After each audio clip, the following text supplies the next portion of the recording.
Alhamdulillahilladzi bini'matihi tatimmus salihat wa bifadlihi tatanazzalul khairat wal barakat wa bitaufiqihi tatahaqqaqul maqasid wal ghayat. Allahumma salli wa sallim wa barik ala sayyidina wa maulana Muhammad wa ala alihi wa sahbihi ajma'in, amma ba'd. Puji beserta syukur senantiasa selalu kita persembahkan kepada Allah Subhanahu wa taala atas segala limpahan rahmat, karunia dan nikmat-Nya kepada kita semua. Selawat beriringkan salam juga kita sampaikan kepada baginda Rasulullah sallallahu alaihi wasallam, kepada seluruh keluarga dan sahabat-sahabatnya sekalian. Hadirin jamaah sekalian yang dimuliakan Allah, diamanahkan oleh Ustaz Faisal untuk menyampaikan sedikit tentang mungkin berkaitan dengan maulid, wabil khusus bagaimana cara memakmurkan masjid. Dan berbicara berkaitan dengan bagaimana cara memakmurkan masjid, maka yang harus diperhatikan pertama sekali, yang harus diketahui terlebih dahulu adalah fungsi masjid itu sendiri. Sebagaimana yang kita lihat dari cara Rasulullah memakmurkan masjid, maka bisa kita ketahui bahwa masjid secara maqasid, maqasidnya itu atau tujuan utamanya itu adalah sebagai sentral perkumpulan umat, sebagai sentral perkumpulan umat. Jadi maqasid atau tujuan utama masjid ini adalah bagaimana agar umat itu ada tempat untuk berkumpul, sehingga Rasulullah itu dimanapun beliau berada, baik di Mekah maupun di Madinah, itu yang pertama sekali dibangun itu, dipikirkan itu bagaimana mencari tempat untuk umat bisa berkumpul di situ. Misalnya di Mekah itu secara resmi tidak bisa dibangun masjid dan tidak mungkin, karena dakwah di Mekah itu sangat berat, sangat sulit, ya. Karena Rasulullah tidak memegang kekuasaan. Namun demikian, sentral tempat umat berkumpul tidak boleh tidak ada, harus ada. Maka saat di Mekah, Rasulullah menjadikan sentral perkumpulan umat itu adalah rumahnya Al-Arqam bin Abil Arqam. Maka di situ semua pusatnya. Di situ kalau ada apa-apa dan ada jadwal rutin berkumpul di situ semua. Al-Arqam bin Abil Arqam. Kemudian begitu sampai ke Madinah, begitu hijrah, arti hijrah itu Rasulullah baru hijrah ke Madinah kan setelah bisa memastikan bahwa memang Rasulullah berkuasa. Mungkin kalau Rasulullah tidak berkuasa, tidak hijrah juga ke Madinah.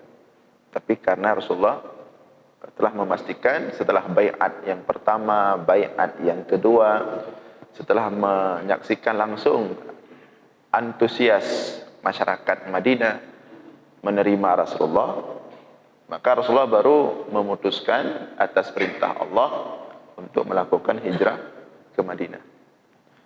Karena kalau tidak berkuasa, tidak ada beda dengan di Mekah. Kenapa Rasulullah susah untuk berhasil di Mekah itu untuk timbul? Karena kekuasaan bukan di tangan Rasulullah. Setelah Rasulullah memastikan bahwa Rasulullah punya kekuasaan, maka Rasulullah hijrah ke Madinah. Nah, begitu sampai ke Madinah, Yang pertama Rasulullah lakukan tidak ada lain selain membangun masjid. Begitu sampai ke Kuba, Kuba itu sudah masuk Madinah, 2 kilometer lebih kurang jaraknya dari pusat kota Madinah. Begitu sampai ke Kuba, yang pertama dilakukan oleh Rasulullah adalah membangun masjid. Yang penting masjid. Part-part yang dipilih Rasulullah masjid. Ya. Pertama masjid Kuba, dibangun langsung dengan tangannya sendiri Rasulullah dengan para sahabat sama-sama angkat batu, sama-sama meletakkan batu. Walaupun ketika itu tidak tuntas, karena Rasulullah di Kuba hanya beberapa hari saja, kemudian harus melanjutkan perjalanan langsung ke pusat kota Madinah karena sudah ditunggu oleh penduduk Madinah. Nah, setelah dari Kuba, dalam perjalanan ke Madinah sekitar 2 kilometer masuk waktu Jumat. Di situ pun di pertengahan jalan Rasulullah mencari tempat yang layak, kemudian melaksanakan salat Jumat bersama, dan itu menjadi salat Jumat pertama yang dilakukan oleh Rasulullah, yang langsung dipimpin Rasulullah dengan sahabatnya. Kalau salat Jumat sudah dari sebelum Rasulullah sampai ke Madinah. Jadi begitu turun perintah idza nudiya lis-salati min yaumil jum'ah, langsung Rasulullah kirim surat. Ketika itu Rasulullah masih di Mekah. Kirim surat ke Madinah ke sahabatnya, maka didirikan salat Jumat yang pertama dengan jumlah jamaah 40 orang di sebuah lembah. Rasulullah masih di Mekah, belum berangkat hijrah. Nah, ketika Rasulullah sampai ke Kuba, setelah membangun masjid di Kuba walaupun tidak tuntas, kemudian melanjutkan perjalanan di tengah jalan dari Kuba mau masuk kota Madinah, tiba waktu salat Jumat. Rasulullah memimpin salat Jumat di situ, dan tempat itu kemudian juga dijadikan masjid. Sampai hari ini kalau ada bapak ibu yang umrah atau haji, itu di Madinah ada namanya Masjidul Jum'ah. Itu yang didirikan setelah di situ Rasulullah melakukan salat Jumat. Tentu itu dengan isyarat dari Rasulullah sallallahu alaihi wasallam. Kemudian masuk Madinah. Ketika masuk kota Madinah juga demikian. Orang-orang rebutan.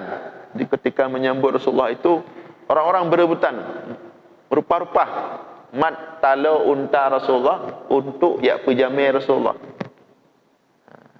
Merupa-rupa.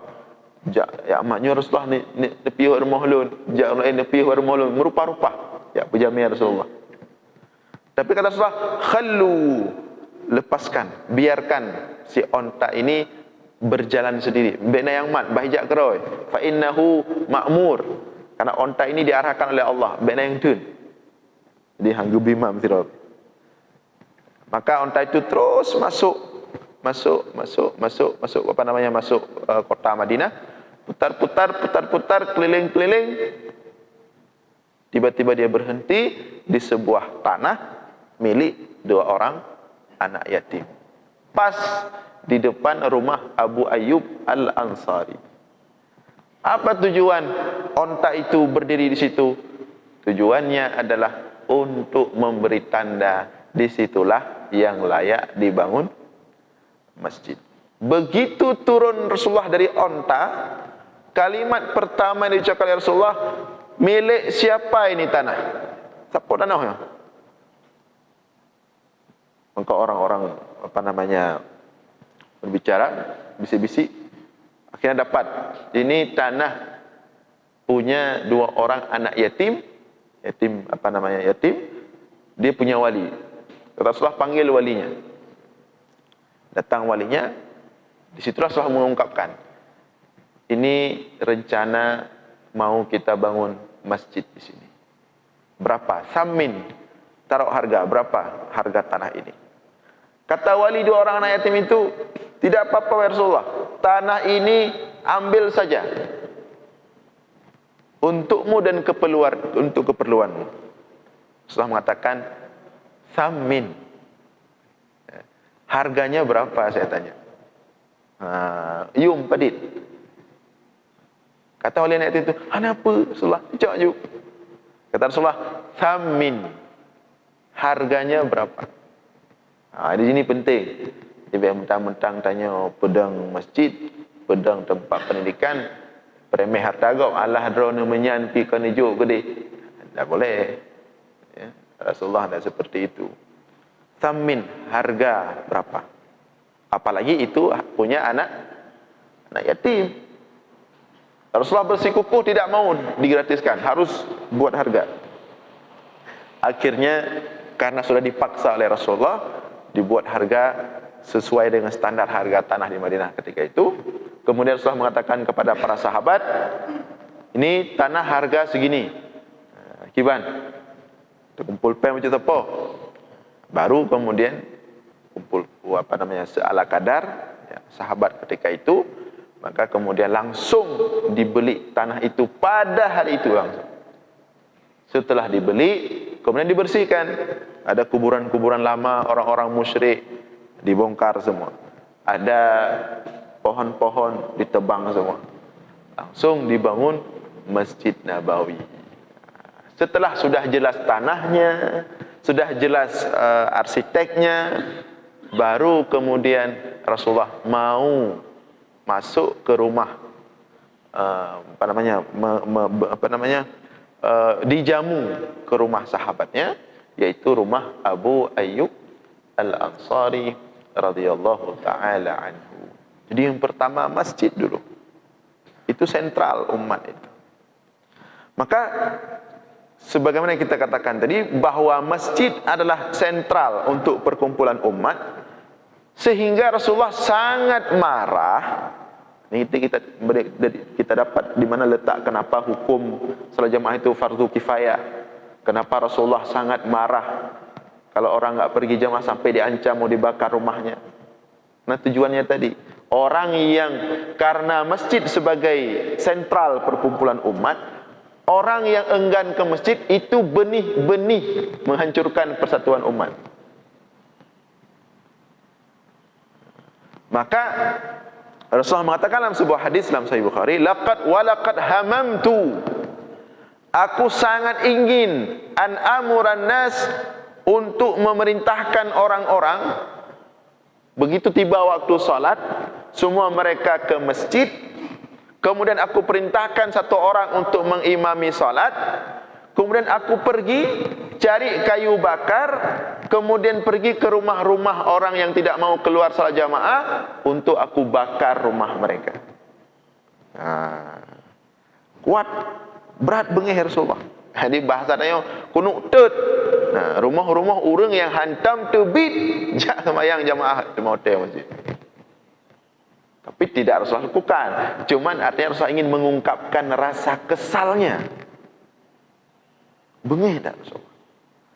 Sehingga karena kuatnya marahnya Rasulullah dengan orang yang tidak mau sekali keluar rumah padahal dekat dengan masjid, dekat mana-mana lah kira-kira. Tapi tidak mau ke masjid, marah sekali Rasulullah. Sehingga ada ulama kemudian seperti dalam mazhab Hambali yang mengatakan salat berjamaah itu wajib, salat 5 waktu berjamaah itu wajib, kecuali ada uzur. Dalam mazhab Hambali, termasuk uzur nanti sakit, hujan, termasuk kalau ada makanan, kita dalam kondisi lapar, jauh buile.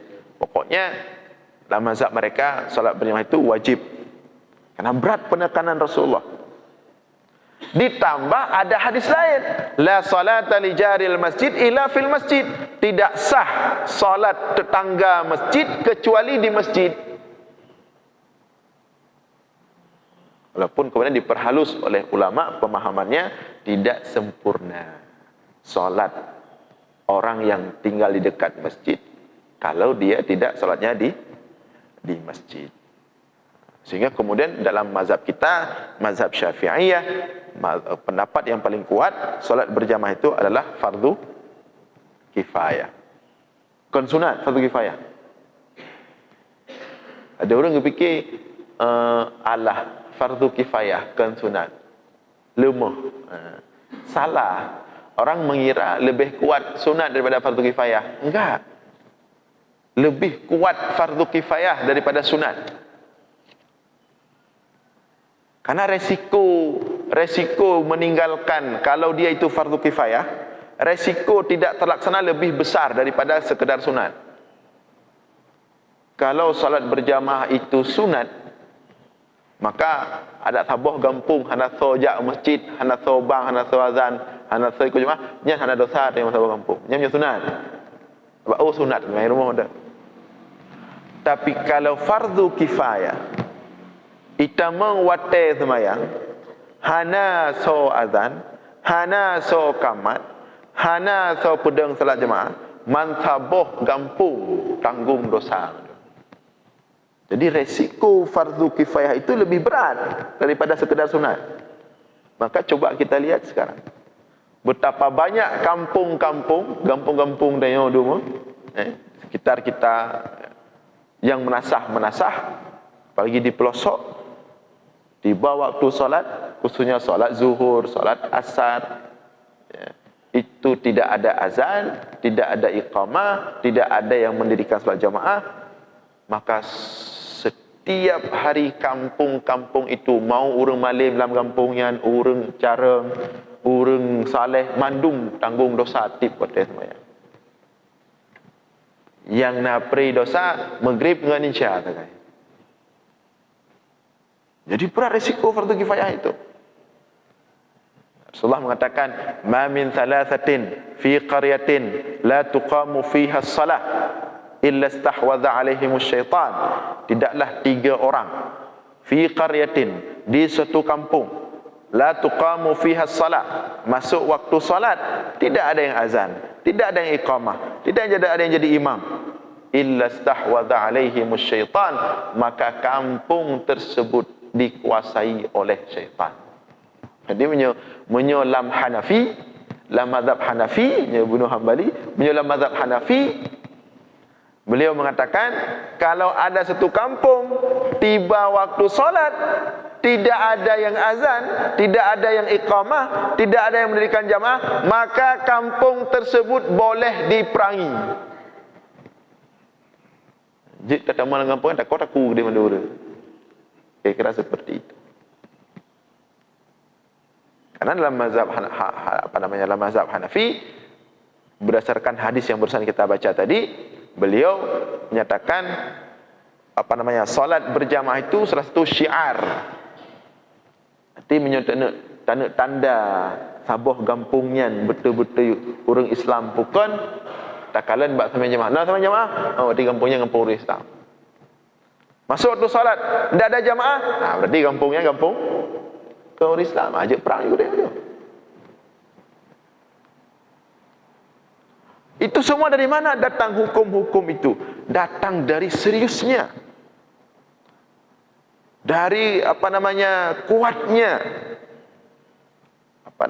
semangat Rasulullah, spirit Rasulullah. Bagaimana agar orang-orang itu mau pergi ke masjid.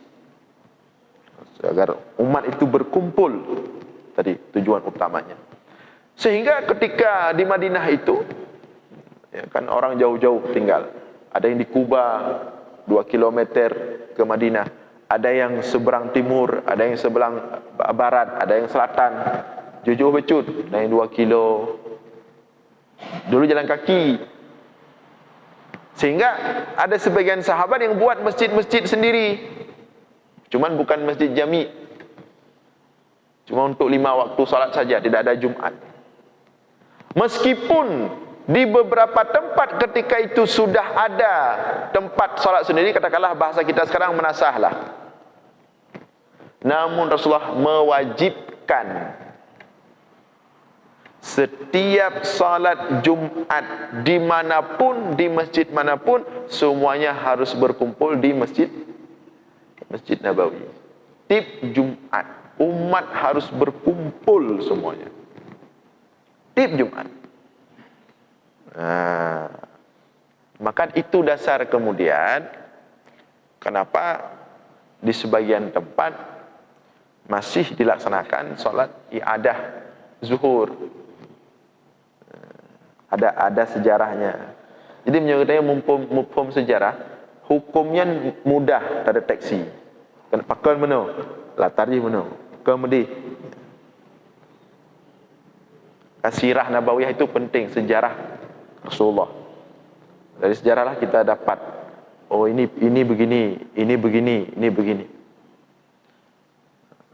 Kenapa hari ini sebagian ulama kita, khususnya di Aceh, masih berpegang kepada kalau di suatu kota masjid salat Jumatnya itu dilaksanakan lebih daripada satu tempat, maka harus dilakukan salat i'adah zuhur.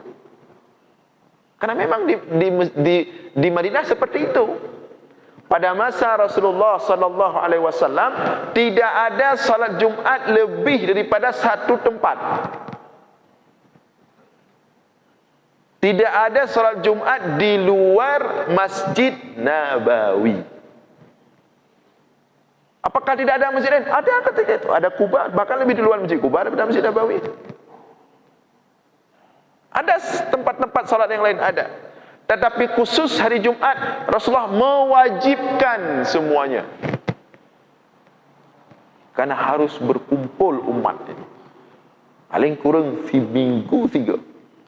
Kamu punya seminggu 3 pi hanai ja masjid, hanai sembahyang Jumat, munafik.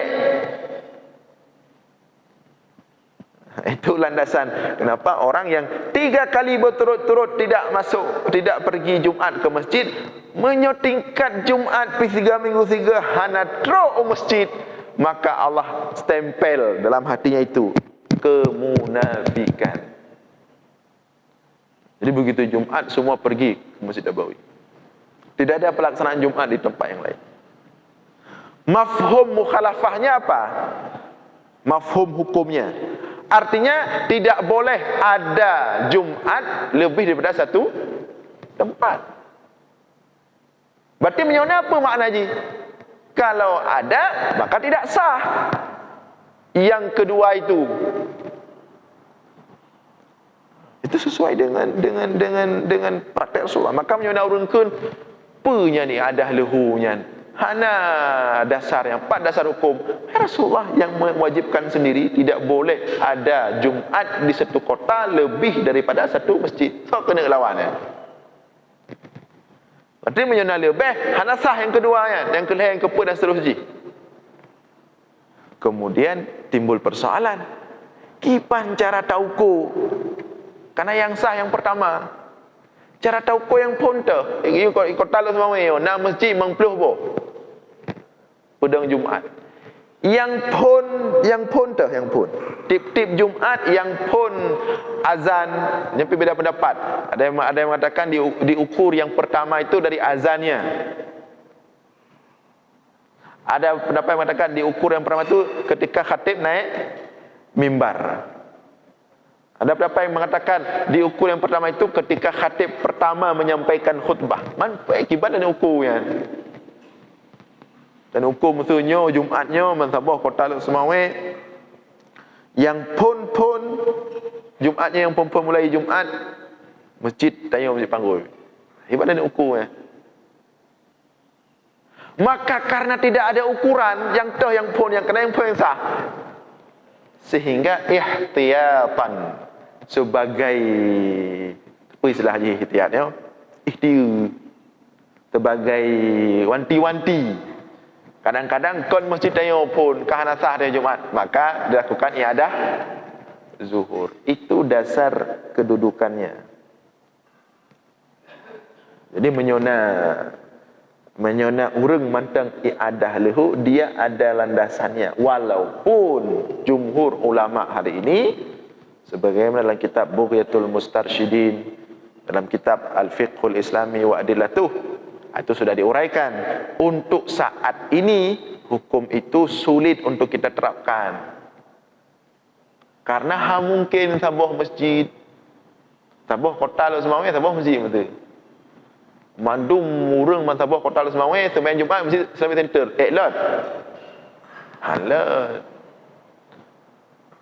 Jangankan satu kota di Banda Aceh misalnya, kadang-kadang satu kampung saja harus 3 heboh lagi blower ya. Blowernya heboh masjidnya satu kampung kan. Sudah 3 masjid tip-tip Jumaat terdang-dang orang di luar. Halat. Kan Syekh Wahbah Az-Zuhaili dalam kitabnya Al-Fiqhul Islami wa Adilatuh, untuk sekarang itu tidak mungkin dipaksakan satu kota satu masjid. Tak mungkin, halat. Jangan bicara hal-hal mustahil. Maka dalam kondisi seperti itu sah masjid lebih daripada satu tempat dilaksanakan Jumaat dalam satu kota dengan beberapa syarat. Yang pertama, karena memang tidak cukup masjid ya. Yang kedua, karena memang masjid itu disetujui oleh Al-Amir, oleh pemerintah, hanya pegang galak-galak kerja masjid ya. Yang ketiga, tidak terjadi beradu di beradu suara. Cuma jina susah kan.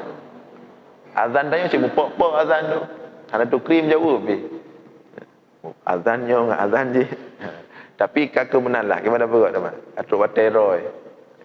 Cuma ke betul-betul dia bunuh.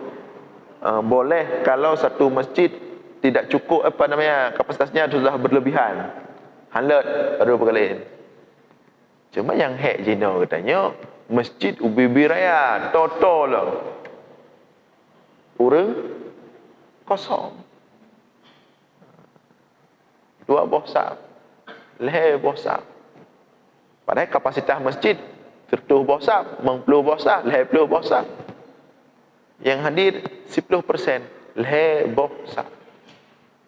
Jadi kadang-kadang dia tanah wakaf ambal, tanah wakaf keramik. Yang pada pegah bak panitia. Ilung keramik ilung bak saf pun, saf kedua, saf kelih dia pakai. Yang sah likut apa yang dia narung semayang kepa. Itu jadi persoalan juga. Jadi itu maqasid itu dulu. Tujuan utama Rasulullah itu mendirikan masjid, memastikan setiap 5 waktu umat Islam ke masjid untuk menjaga persatuan umat.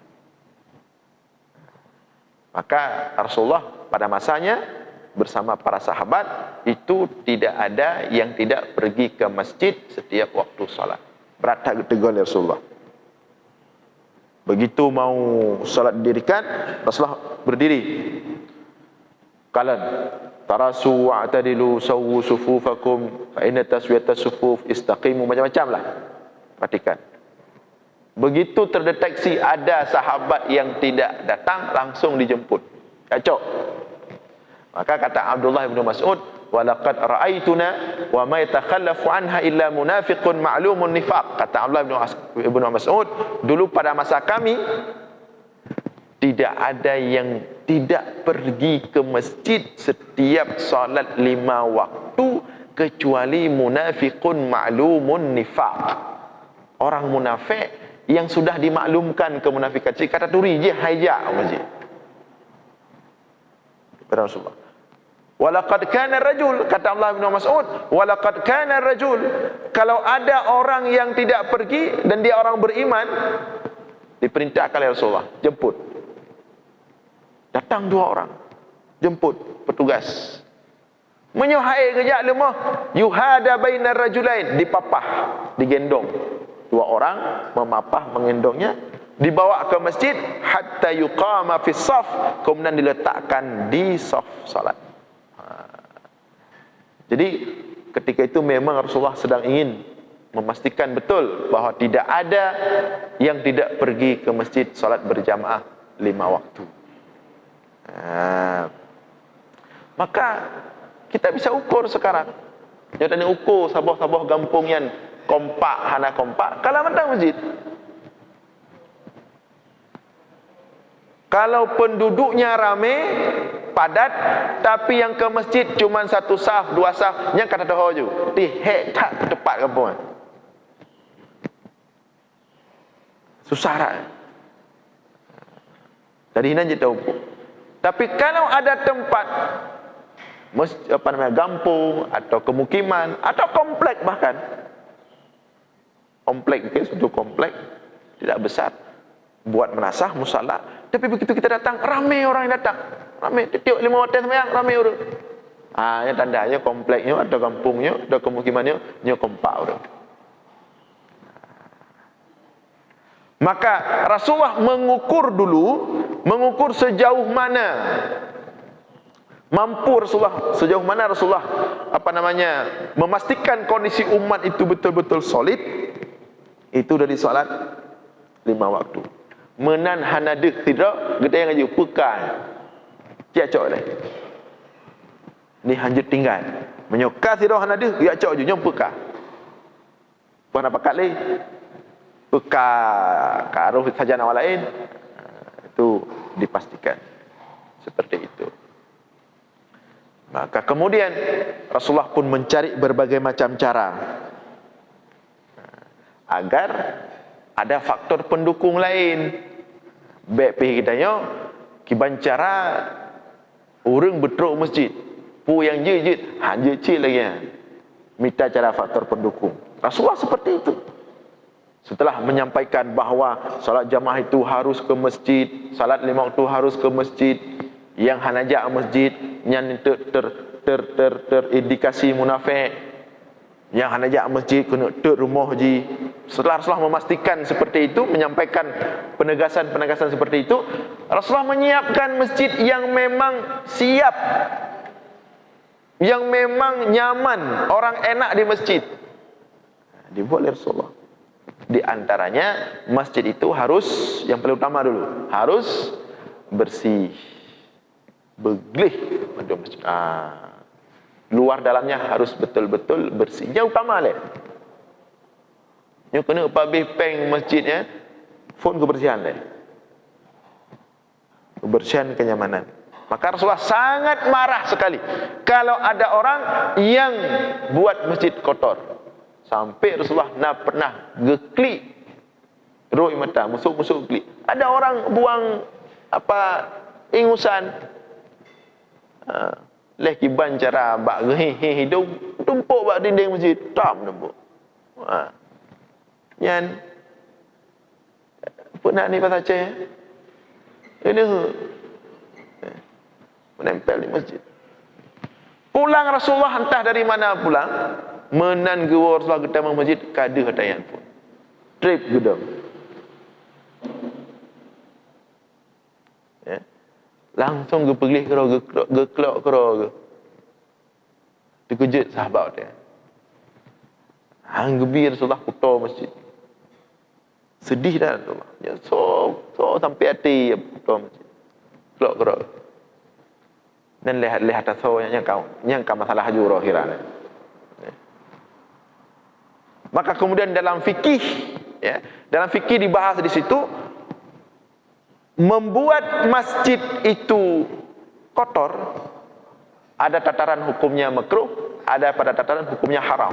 Sampai dalam kitab Tuhfah, ya, dibahas, jangankan mengotorkan masjid dalam bentuk benda, bruh, atau kotoran, orang melemparkan sampah sesuatu dari sebelah sana ke sebelah sana, gerhom, gerhom. Halah kena masjid, tidak ada kena masjid. Gerhom ipa ke di belakang masjid. Cuman nabe bruhnya ditamang dalam masjid. Maka hukumnya haram. Pulang tak tamang bruh dalam masjid. Maka saya sangat takjub sekali pernah satu ketika safari provinsi seperti Ramadan, safari gubernur ke, kalau tak salah Subulus Salam, ada nak ke Kutacane, Gelus Kutacane. Jadi ada kampung di situ, tarawehnya di masjid semua, salatnya di masjid semua. Ketika acara ceramah itu, karena biasanya acara ceramah ada disediakan minuman aqua gelas, ada kuih-kuih. Semuanya keluar dari masjid. Duk na balai raya. Rumah entah apa istilahnya itu. Jadi tamang kena. Teruk kenan peran. Asbak BBN no panjang asbak. Asbak rukuk. Kai susun ni bagi untuk. Oh ma, asap penuh di dalam. Tapi terlepas daripada itu, kena pegah bahawa mereka itu menghormati masjid. Kuih-kuih nyan beruh-beruh nyan baik kenang baik kutau masjidnya. Sedih nak tempat bangunan samping masjid mak. Nyan memang pusat acara-acara. Buka pintu, susun asbak juga yang boleh. Ada pada yang nyanci pun. Maka coba kita bayangkan, ada orang-orang di beberapa masjid pegat pengajian sambil dengar but, sambil terpoklah masjidnya raya masalahnya. Nya Rasulullah kabeh menduma mengotori masjid. Yang pertama kebersihan dulu. Imponnya utama sekali. Dan efeknya besar akibat kita tidak menjaga kebersihan masjid sekarang. Hoi jak semayang orang tu. SPBU ideh pedang jamaah. Artinya sekarang terjadi persatuan di SPBU. Kepa persatuan SPBU. Yang menguntungkan yang SPBU. Persatuan ini di masjid. Jadi harus pastikan kebersihan tu. Orang dia dah mau bergelih, dalam masjid gelih, luar masjid gelih, kamar mano gelih. Yang utama Rasulullah itu dulu. Yang kedua, baru wangi-wangi. Yang wangi-wangi sangat besar perhatian Rasulullah. Rasulullah menikahkan anaknya Fatimah Zahra. Maharnya itu kan baju perang punya Ali bin Abi Thalib. Gecok baju perangnya oleh Rasulullah ke mahar Ali untuk Fatimah, ge pula ge bagi sepertiganya untuk alat isi kamar, sepertiganya untuk kebutuhan sehari-hari di awal-awal pernikahan, sepertiganya lagi untuk beli minyak wangi.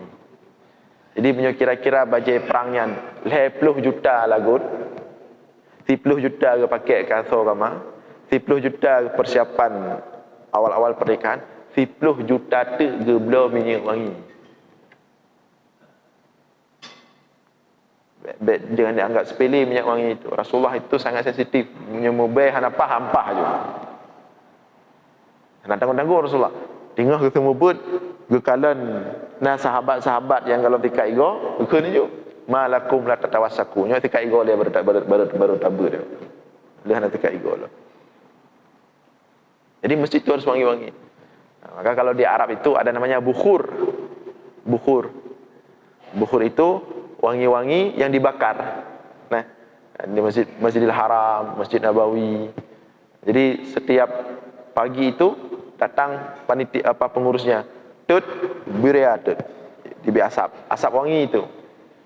Keliling masjid. Masjid Azhar juga di Mesir seperti itu. Keliling masjid. Yakme wanginya. Harus wangi masjid. Atau kita kalau enggak pakai sistem manual seperti itu, sekarang sudah ada sistem elektrik. Ada yang model raya, bisa kita isi ulang. Kita colok cok, tinggal tegon, udah bejuji, ditibit, upai wangi. Atau bisa taruh di AC, taruh pewangi ruangan. Atau ada masjid di Banda Aceh yang model disediakan fasilitas minyak wangi, bak dinding-dindingnya dipeduk. Minyak yang 10 ribu kan. Jadi sojak tu cok buh wangi mandu. Yang sering-sering cok bet tua ganto. Bet nah yang ka kosong saboh gara-gara sira urang hana tengah be kosong gara-gara. Bagus tu. Pokoknya kita usahakan wangi. Karena hadis yang mengatakan itu barang siapa yang berwudu dengan sempurna kemudian berwangi-wangi. Hadis tentang Jumat lah yang cik wangi-wangi. Jadi masjid itu harus wangi, harus nyaman. Kemudian berikutnya juga harus diatur ketentuan imam rawatib. Apa bukan imam? Muazzin dulu. Muazzin juga harus rawatib. Tidak boleh muazzin tolak-tolak cerung. Muazzin Rasulullah itu khusus tidak boleh banyak orang. Bilal bin Rabah, Abdullah bin Umi Maktum. Nyan sulagar. Tidak boleh sembarangan muazin pada masa Rasulullah. Ana muda kata yo ana ja'ra ti'a ana urul lain ala najih tak cerung. Rawatib. Imam muazin dulu. Karena itu orang yang panggil orang. Caranya pengaruh. Harus rawatib. Kemudian baru imam-imamnya rawatib diatur semua. Haji barang kau. Tapi pada masa Rasulullah memang tidak ada yang lain jadi imam kecuali Rasulullah sallallahu alaihi wasallam. Dan memang Rasulullah mampu. Kalau lagi tanya oleh dah pegang peraturan hai dah buku tu. Rasulullah mampu. Ketika Rasulullah menyatakan imam itu harus pemimpin, Rasulullah yang langsung bertindak sebagai imam sampai menjelang wafat. Hana piu-piu Rasulullah mampu. Ya, sesibuk apapun Rasulullah memastikan menjadi imam solat 5 waktu. Hanya beberapa kali saja sempat imam itu diganti oleh orang lain, itu pun dalam perjalanan. Dalam perang pernah diganti oleh Zubair bin Awam. Bantu Rasulullah kata dang jamaah kata telat. Maka Rasulullah jadi makmum. Dah beberapa kali lah.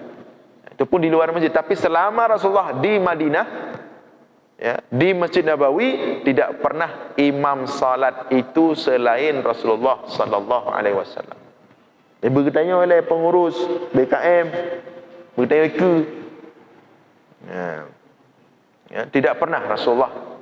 Makanya dalam salat Jumat itu juga, dalam mazhab Syafi'i, siapa yang jadi khatib, dia yang jadi imam. Ini mana hukum ni? Sarul Roy. Rasulullah seperti itu. Pokoknya roh khatib, roh imam Jumat. Dia tanya, lain khatib, lain imam. Sebab tanya, ya lagian fakta je. Ladum lagak ke berapa?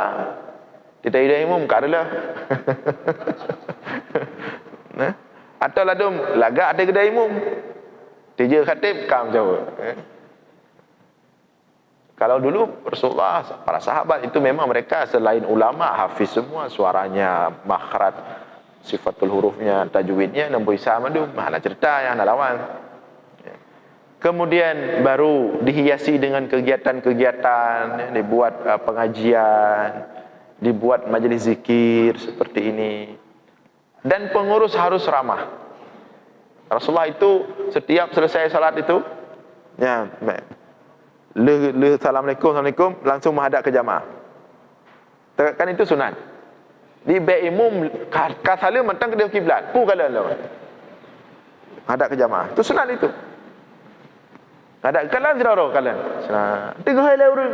Gehai di bulan pakak pegah haba. Kala nak urang baru. Nak truk urang baru. Gehai Rasulullah. Pakak pegah haba. Nak umit gehai. Gehai Abdullah. Hai kena elak. Gehai Abdullah bin Mas'ud. Hai kena elak. Gehai Rasulullah. Jadi nak komunikasi sehingga orang-orang yang datang ke masjid itu merasa nak arti. Kan lagi kita tanya benda kalau orang baru ngan secret sing belah mata dah kalan so. Pandai urang. Bek so pandai urang tanya. Pu baru tinggal ini Pak belah dah rumah. Dan fikret pertanyaan yang cukup menghayum ya bagi orang baru teruk kenal. Ya. Begitu cara Rasulullah. Sehingga jamaah dengan pengurus itu terbangun hubungan emosional.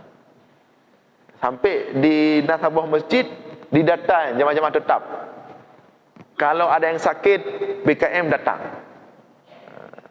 Nah yang musibah, BKM datang, dibangun hubungan emosional. Karena tengok perlai masjid yang keurangnya dia bantu. Tak entah kena bantu. Cit habis-habis kerara tu yang sering di masjid. Maka kita bangun hubungan emosional. Begitu cara Rasulullah. Sehingga karena Rasulullah sangat kuat membangun hubungan emosional, ketika 3-2 Rasulullah hanat truk masjid, nah sahabat yang klik sedih rindu Rasulullah. Karena menantu Rasulullah, menyunar Rasulullah mangat suasana je udip. Aku pagak berkhabar. Menan hana Rasulullah langsung terasa. Maka ada hadis itu Sauban, kan panjang ceritanya Sauban. Tak gejak luhu hana Rasulullah, gejak asa hana Rasulullah, gejak. Rasulullah sedang di luar pada perjalanan perang atau apalah tugas apa. Singo hana cit, urakil head, rui mata Sauban. Hoka Rasulullah. Ketika terbentuk hubungan emosional. Baik sampai katanya, hoka dengkuimu, kan dengkuimu minum dengkuimu balai. Hoka, oh alhamdulillah anak gaknya pitu sah teman-teman pada timang. Baik sampai mana? Jadi perlu dibuat hubungan emosional. Jadi pengurus-pengurus masjid itu harus ramah, harus berkomunikasi dengan jamaah, apalagi orang-orang baru itu tarik. Kalau bisa dengan anak-anak muda, bagaimana kita tarik mereka? Karena masjid punya anak-anak muda, anak lagak, anak cantik. Nyurun Tuhan madum hai kau atau umur depan ini lagak lah Tuhan. Kurang semangat, tapi menyona anak muda semangat lebih baru. Jadi karena kita waktu terbatas, inilah beberapa hal yang mungkin bisa, dan saya kira sudah berjalan di sini. Tinggal lebih semangat lagi, mungkin lebih kompak lagi, lebih bersatu lagi. Di akhir-akhir hayat kita, inilah pengabdian terbaik kita kepada Allah, yaitu bagaimana kita mengurus rumah Allah, taruh rumah Allah. Dan kita harus merasa bangga. Allah takdirkan, khususnya pengurus masjid, Allah takdirkan bisa mengurus rumah Allah. Itu amalan yang sangat mulia sekali. Yang amalan Nabi Ibrahim yang uruh Masjidil Haram, peglih lebih antahira baitiya lit-taifin wal akifin wa ruk'is sujud. Perintah Allah, wahai Ibrahim, antahira, sucikan, bersihkan baitiya, rumahku, Masjidil Haram, lit-taifin, untuk orang-orang bertawaf, wal akifin, untuk orang-orang beriktikaf, wa ruk'is sujud, untuk orang-orang yang salat, rukuk, sujud. Jadi jangan merasa minder, ya peglih-peglih masjid. Kalau nak berucok, nyan amalan paling mulia. Nyan amalan Ibrahim, Nabi Ibrahim. Nyan amalan Nabi Muhammad sallallahu alaihi wasallam. Jadi baik mesti pitayong beri nabruh becut, hoka tengku rum peglih je hoka kan ada. Pada bio nya dah cok ka bedo kali hari. Na pupu bio heuy nyo heuy langsung sama-sama. Jadi mungkin demikian saja. Mudah-mudahan ada manfaat. Mohon maaf atas segala kekurangan. Aqulu qawli hadza wa astaghfirullah li wa lakum. Wassalamualaikum warahmatullahi wabarakatuh.